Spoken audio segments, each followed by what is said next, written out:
It's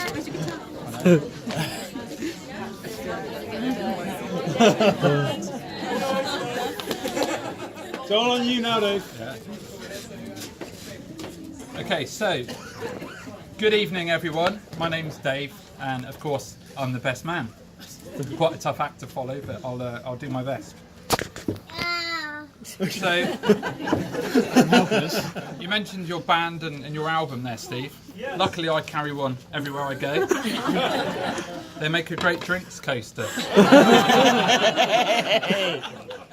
Especially after you've listened to it.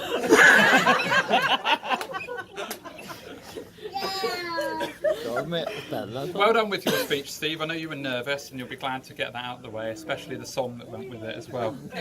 In fact, it must have been quite nice having an audience for a change at one of your gigs.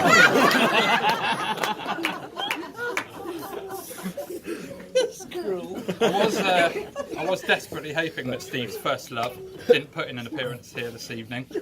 Sleek, loud, highly strung, likes to fret, but she's already arrived, and I'm sure it won't be the last we see of the guitar this evening.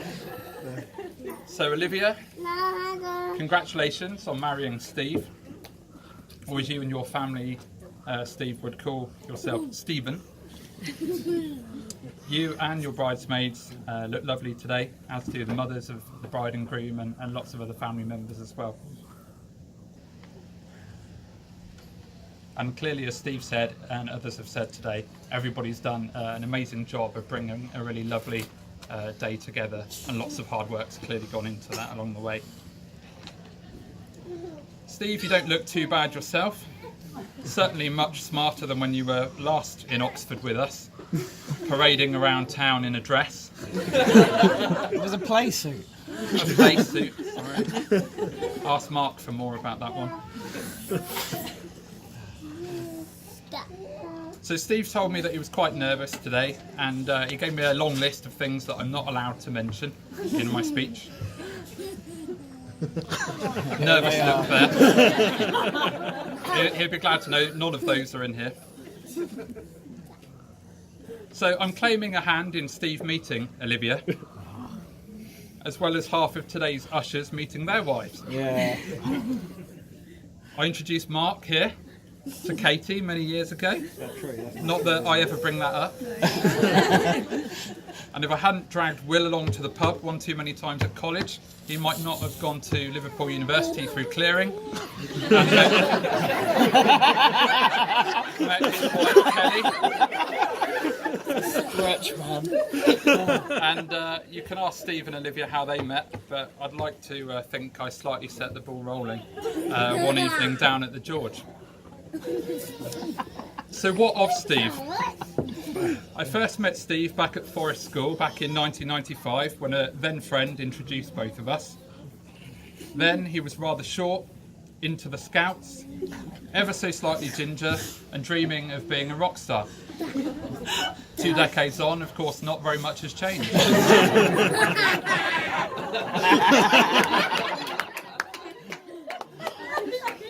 So a couple of months ago, I asked the ushers to describe Steve in 3 words.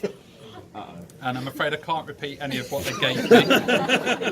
So instead, I asked Olivia for her thoughts. And she described Steve as thoughtful, creative, and indecisive. I think she's definitely right about that last one.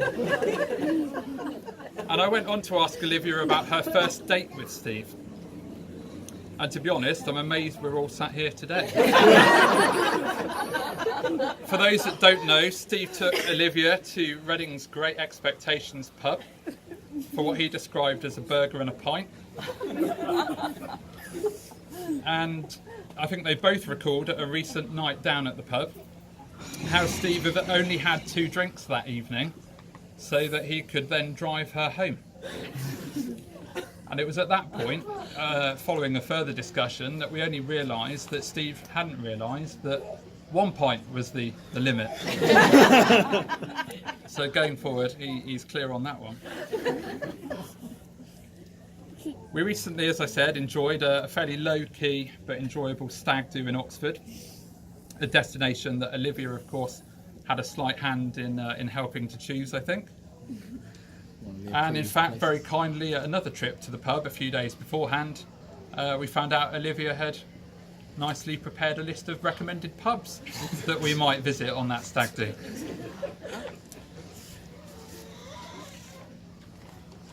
So as a group of married men, with Steve being the last in the line to get married, we tried to mentor him and start him off as he should continue.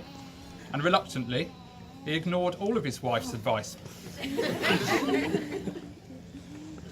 Whether it's listening to the story of their engagement or their latest holiday plans, I think it's safe to say that Olivia wears the trousers in their relationship, and that Steve likes that. And luckily for her, like his dad, Steve's more likely to be found in a pair of shorts anyway. But it's very clear how close both Steve and Olivia already are.